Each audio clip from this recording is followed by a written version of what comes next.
If you're looking to hire a podcast booking agency, there's a 90% chance that you're about to make a very expensive mistake. And in this video, I'm gonna show you exactly what to look for and more importantly, what to avoid when making a decision about who to hire to get you booked on podcasts so that you do not waste your money. Look, I run a podcast booking agency. We've worked with over 300 of the highest level entrepreneurs in a variety of different industries. But this is not one of those videos where I'm gonna sit here on my high horse and try to convince you to hire me. This is about showing you what actually matters when hiring an agency because most people focus on the wrong things and end up with zero results. So let me walk you through all of the biggest mistakes I consistently see people making, and then I'll walk you through exactly what to look for if you actually want to generate an ROI. So here's the reality of the situation. There's all of these companies out there that are talking about, we work with all of these people and get you booked on all of these big podcasts. But that's not even the biggest problem. See, if you're watching this, I know something about you. You're probably a 7 or 8 figure business owner. You probably have some type of service-based business, and you're not just looking for mere exposure. The problem that I consistently see when it comes to looking at a company to get you booked on podcast is number one, make sure that they understand your problems. See, the reality of this situation is, unfortunately, a lot of companies out there that are promising these really grandiose results, they're not running a big company themselves. So all that they're gonna look when it comes to getting you on podcast is, this is another PR tour, because they don't understand what it's like to run paid advertising at a very high level. They don't know what it's like to manage, train, develop, and have a sales team that goes out and closes deals on your behalf. They don't know what it's like to deal with a sophisticated marketplace where trust is at an all-time low. They don't understand these problems. So all they focus on is, oh, let's just get you on podcast, without understanding how are we going to leverage the podcast that you are going on to impact every single area inside of your business. So the number one thing to look for when it comes to looking at a company to hire is ask yourself the question, do they have clients that are similar to me? And if they don't have clients that are similar to you, do not, for the love of God, hire those people, because what that means is that they don't truly understand your problems. They don't understand what it's like to operate at the level that you want to operate at and scale to the levels that you want to scale at. So what ends up happening is they're very short-sighted and they just focus on podcast bookings rather than focusing on things that are going to help every other area of your business and ultimately drive conversions. The second thing to look out for is what I call quantity and vanity.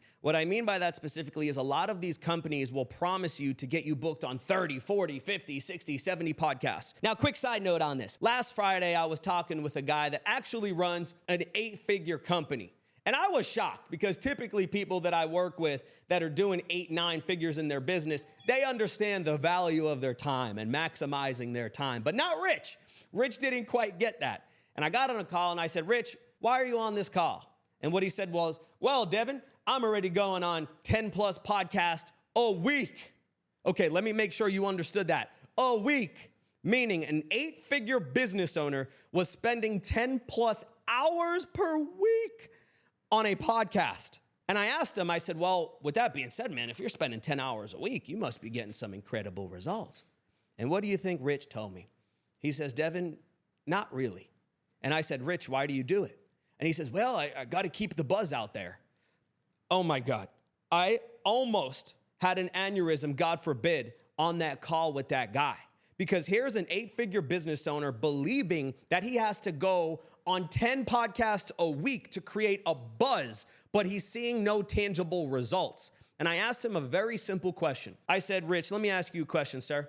What if we can get the same result, or actually, Rich, what if we get a way better result by going on just one high quality podcast that takes no more than an hour of your time per week rather than going on 10 low quality podcasts every week and spending 10 hours of your time that you could otherwise be focused on using to scale your business? And what do you think Rich inevitably did? He shook his head and he said, yeah, that's what I'm looking for. Higher quality podcasts. And that exemplifies the problem that I consistently see a lot of these companies that get you booked on podcasts making. There's companies out there that will promise you, we'll get you booked on a gazillion podcasts. But think about it this way. If you're a business owner and the most valuable thing to you, even more so than your money, is your time, Why would you want to spend your time going on 100 plus podcasts when you can get the same result by going on just 10, 15 podcasts that are just exponentially better in terms of quality? So what ends up happening is these companies that tell you we're going to get you booked on 30, 40, 50 podcasts, what they're trying to do is compensate for quality with quantity. But ultimately what ends up happening is you spend hours of your time and thousands of your dollars going on low quality podcasts that they're convincing you are good podcasts, which brings me to the second part of that equation. First is quantity, then is vanity. And the way that they try to convince you that these podcasts are great podcasts to go on is they tell you it's in the top 10% of podcasts. I want you to ask these individuals, if you ever get on a sales call with such people, what does that actually mean? What does it mean if the podcast is in the top 10% of all podcasts in the world? And if they tell you anything other than, I don't know, they are lying to you.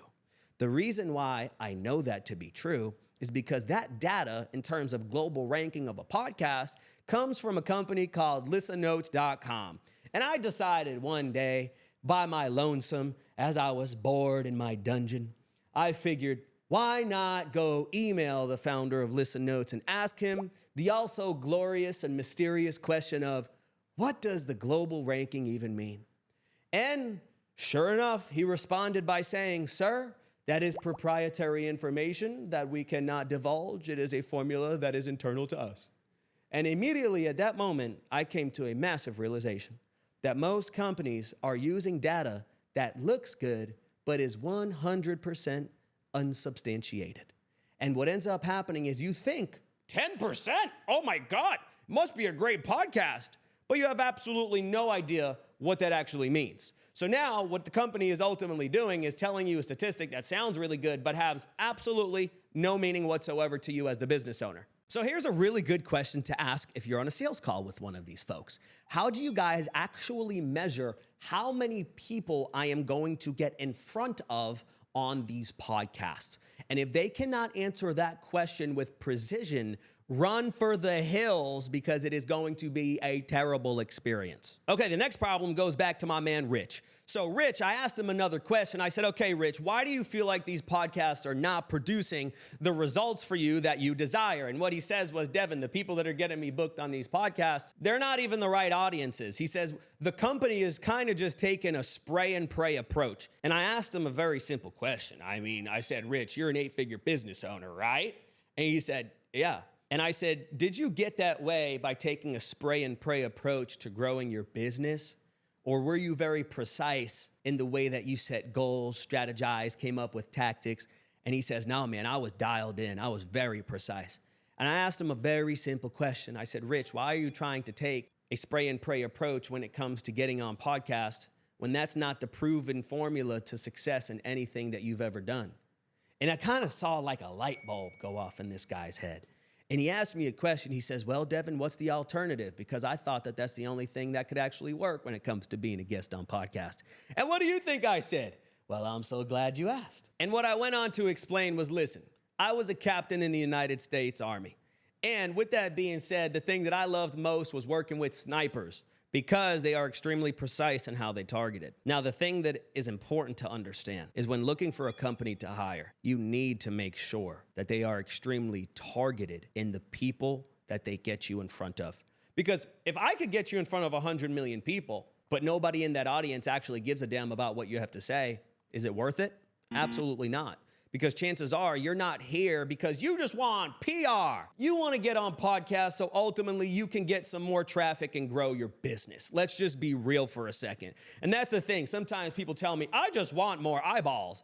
And I always ask them the question. I say, tell me what's the so that. You get eyeballs so that what happens? And inevitably, time and time again, it comes back to the same thing. I want to grow my business. So with that being said, what you need to make sure is that the podcasts you are getting on are getting you in front of the right people. Now, when I say right people, I mean two things. Number one, People that are already interested in what it is that you have to talk about, because it is so much easier to sell something to someone that's already interested in what you have to say rather than trying to convince a stranger that has no interest in what it is that you have to say to buy something from you. And the second thing that I mean when I say right people is not only must they be interested in what it is that you do, but they also must have the financial capability and willingness to invest in what it is that you sell. Because I always tell people, I say, listen, you told me you wanted more leads, right? And then they go like this. They shake their head up and down. They're like, yeah, I want more leads. I want more leads. And what I tell these folks is I say, listen, what if they're all broke? You still want them? And they go, right? Because the reality of the situation is if you want to leverage podcasts in order to ultimately grow your business, it only works if you're getting in front of the right people. And what ends up happening is they take such a quantity approach where they throw you on 50 podcasts. It's like throwing darts with a blindfold. It don't work. On the other end of the equation, what you need to do is when looking for a company, it's better to go quality over quantity, because quality equals getting in front of the right people. Quantity equals wasting your time and money. And just to put a bow on this point, I always tell people there's 3 key factors that determine your ability to get more traffic, increase leads, etc.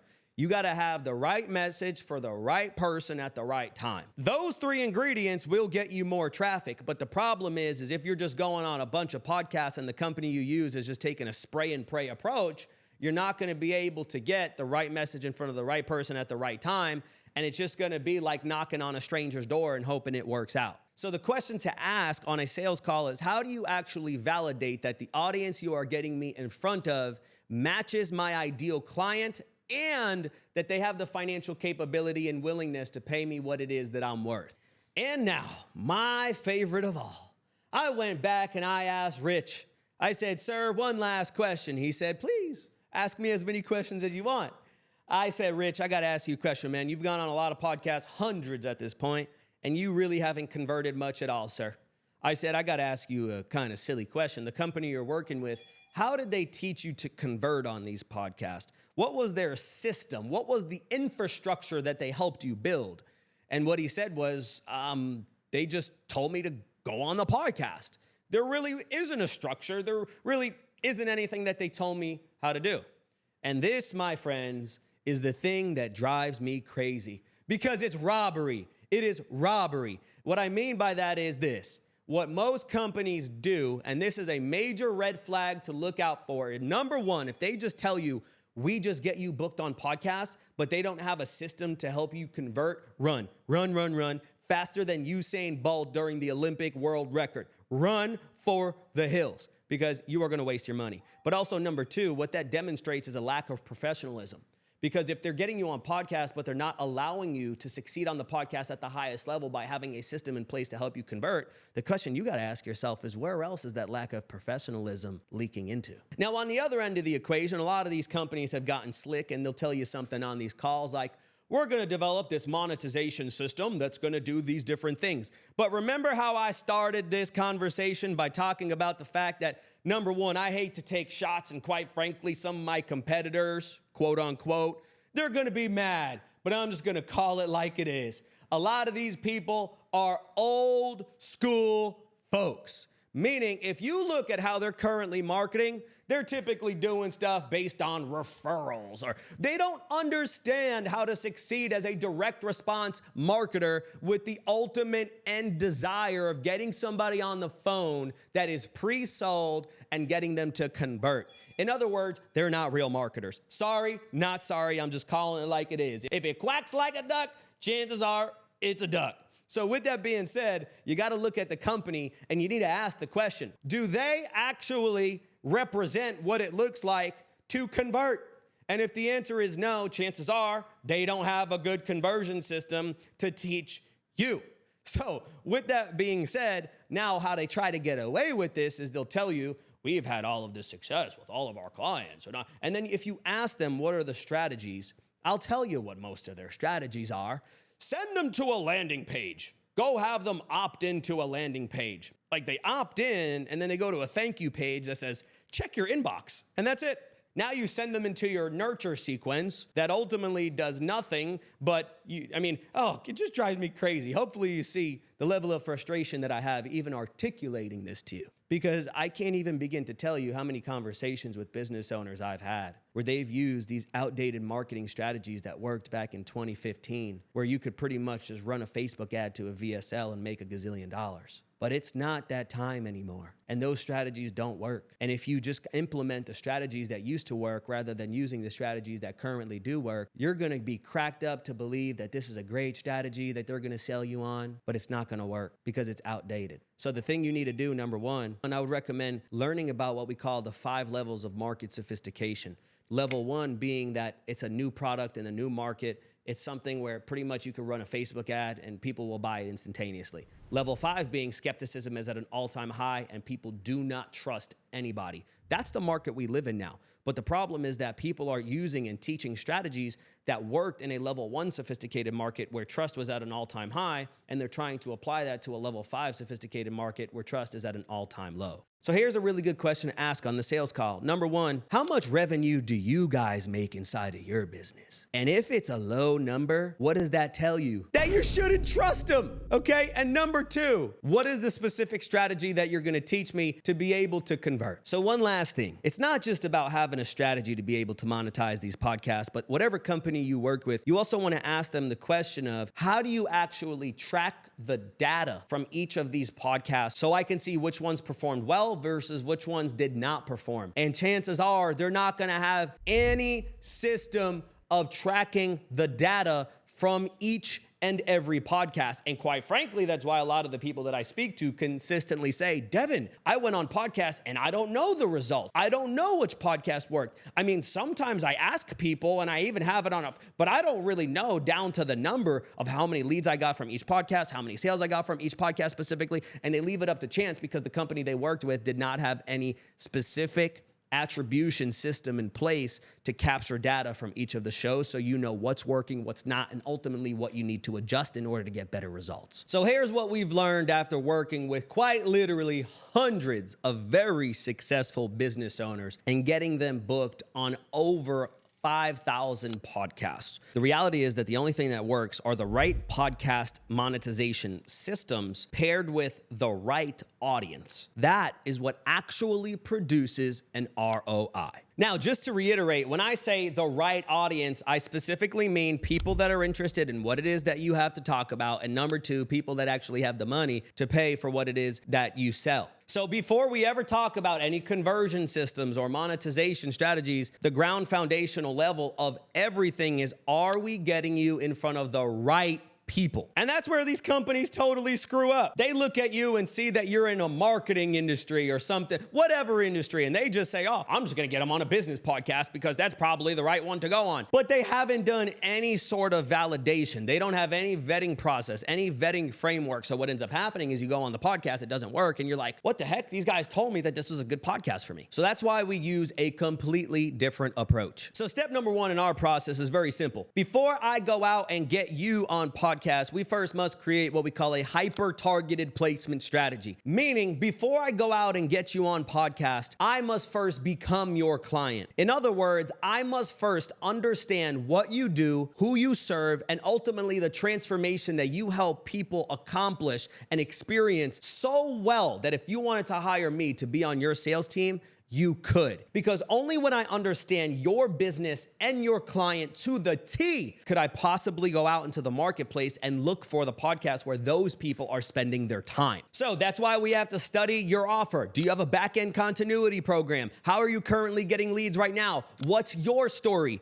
What's your cost of acquisition? All of these different questions that none of these companies will ever ask you, once again, because they don't even understand marketing on a foundational level most of the time. This is so important for us because the thing that we like to focus on is not just getting you on podcasts, but once again, how are we going to leverage it to impact every other area of the business? So with that being said, we need to understand so well what it is that you do So when we go out into the marketplace and look at our network of podcasts that we're going to get you on, we need to make sure that we're getting you in front of the people that are interested and can afford it. The next step of what we do is we spent years and hundreds of thousands of dollars developing a proprietary system that takes your profile that we've created after doing an enormous amount of digging and research and studying you with you, because it's a collaborative process, and we run it through a system. And what the system does is it scans through tens of thousands of potential podcasts that might be a right fit for you. And it specifically focuses on a variety of different data layers: audience demographics, income levels, engagement metrics, content themes, and most of all, host quality. But here's the thing: every podcast that comes out of that system goes through our 3-part vetting framework. First, audience alignment.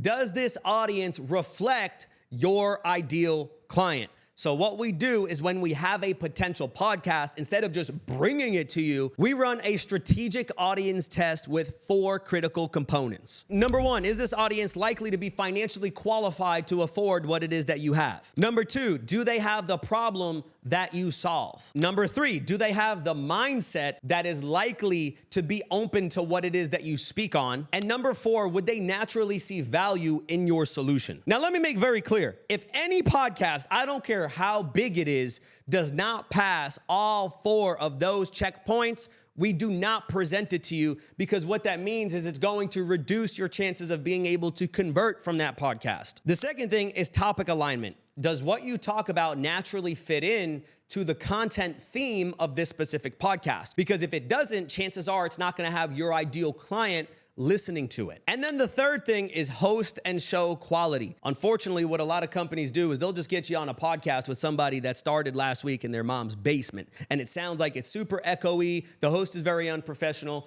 We cannot afford to do that if we want to build a brand, which is something that I'm assuming that you want to do. So with that being said, every single podcast that we bring across your table, we've already vetted to make sure that they are of the utmost professionalism when it comes to how it is that they run their show. Because here's the thing: when you're building a brand is an association between 2 things. And if you're going on podcasts that are associating yourself with people that are not professionals, that's going to hurt your brand. And people are going to come to view you as less of an authority rather than more of an authority. So there's that. That's how we get you in front of the right people, because at the end of the day, that's all that freaking matters, right? If you get in front of the wrong people, but you have the greatest monetization systems of all time, it ain't gonna work. But we don't stop there. We actually have something that we call the podcast conversion system. Now, caveat, with this being said, feel free to do your homework, check our receipts to see if we're also high-level business owners. You can find out for yourself. So what we've done is, from being relatively experienced marketers ourselves, is we've actually tested and validated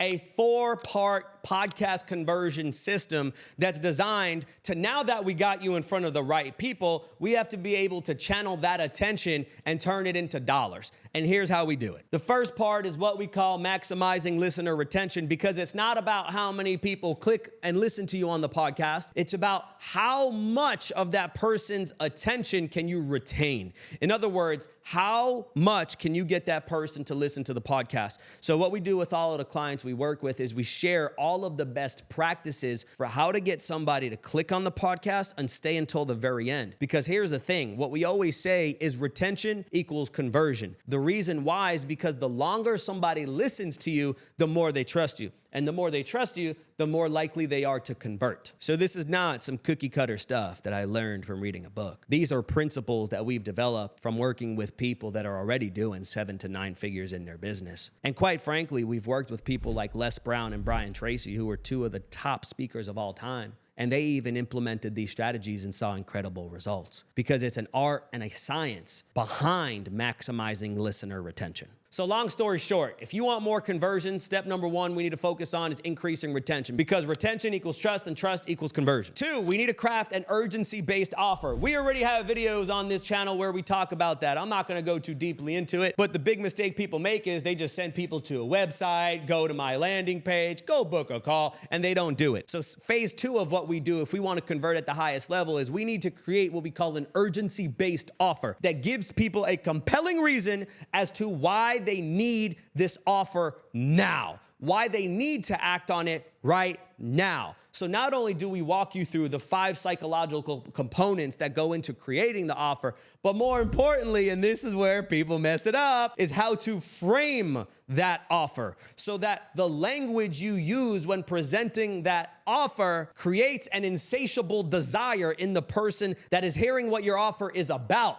So now, not only is it urgency based, but number 2, you're creating a sense of desire where people need the offer and they feel like it's something that's truly exclusive to them that they can't find anywhere else on the internet. So what we do, once again, we craft it with you and we show you the specific framing and language in which to present your offer that increases desire to the point where they have no other choice but to get it. Phase 3 is what we call pre-selling systems. And now what this is ultimately about is taking all of the interest and desire that you created by developing and crafting and delivering your offer in such a compelling way and taking that attention and turning it into a booked call on your calendar as quickly as possible. Why? Because a podcast lead is the hottest lead you'll ever have, so we want to capitalize on that attention as quickly as possible. So what we do is we create with you a complete back-end system that does 3 things. Number 1, attribution tracking, meaning you will know the exact metrics from each and every single one of your podcasts so you're not left in the dark wondering if this is something that's working for you. You'll know how many people got the offer, how many sales calls were booked from which podcast, so now you're able to see, okay, which one's working, which one's not. Because what you don't track can't be measured, and what can't be measured can't be changed, and what can't be changed can't produce greater results. So ultimately what we have to do is we need to start with making sure that we have a system in place that tracks all of the data from these podcasts, which is something that we help you create. Number 2, automatic qualification, because here's the thing, you do not want tire kickers booking sales calls on your calendar. And if you do, I don't know what's wrong with you. I know I absolutely hate when that happens. So what we do is we set up a system where people that are not qualified to be on your calendar never even reach it, while the people that are qualified financially and whatever other qualification parameters you have in place land on your calendar and book a call as soon as they go ahead and grab your offer. So it's very simple. It looks like this. Grab your offer, book the call immediately, while the people that are disqualified never see the calendar, and we tell them in a very polite way that this is not the right thing for you at this time. Now, I can't go into the specifics of what that looked like because I don't want to keep you here forever, but we have a very good strategy of what we do with those disqualified leads. And the third thing is what we call multi-channel manhunt sequences. What I mean by that specifically is here's the reality. Not everybody that goes ahead and grabs the offer is going to book a call. And what most people do is they say, oh, okay, I'm just going to send them some random emails. No. We want to have a process in place that takes those people that showed the initial interest and they got the offer, but they didn't book a call to go book that call as quickly as possible. So what we do with you is we sit down and we build out a multi-channel manhunt sequence with you that shows you the exact processes for how to make sure that that person, even if they got distracted, forgot about it, how you get them to book a call on your calendar. Because here's the thing, if you don't get them within the first 24 hours, the chances of them becoming a client reduces by 80%, studies show. So what we want to do is everything in our ability to make sure that that person goes ahead and gets on the calendar. And the last part of the process is what we call content distribution. Because here's the reality of the situation. Most people look at their podcast appearances as one-time events. And what ends up happening when you do that is you just go on the podcast and you say, oh, I didn't get a bunch of leads from this podcast. Guess it didn't work. But that's like driving a Ferrari, not being able to take it out of first gear.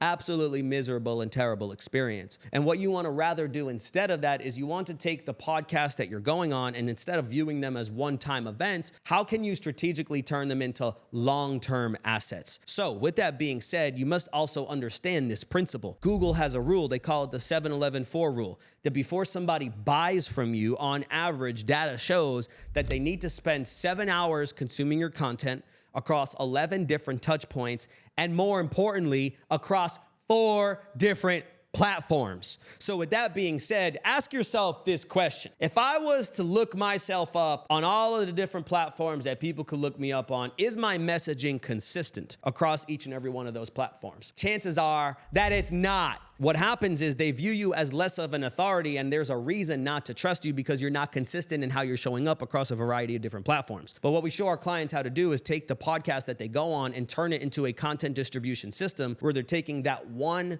podcast and turning it into all of the content that they need for all of these different platforms so that they have consistency in their messaging, which is ultimately going to create a very high level of trust and ultimately get the audience to convert at a higher level. So what we do is simple. We take a look at the podcast and we incorporate it in your organic marketing, your paid marketing, as well as your sales process, which is ultimately going to reduce your ad cost, increase your close rate, and ultimately allow you to have consistency across every platform so you build trust at a scale that your competitors look at and say, how is he doing it? So that's it. That's exactly what I want you to look out for. Please avoid those deadly mistakes. And number two, those are the systems that we personally use to get our clients booked on some of the top podcasts, but more importantly, help them turn them into dollars, because ultimately that's the only thing that freaking matters.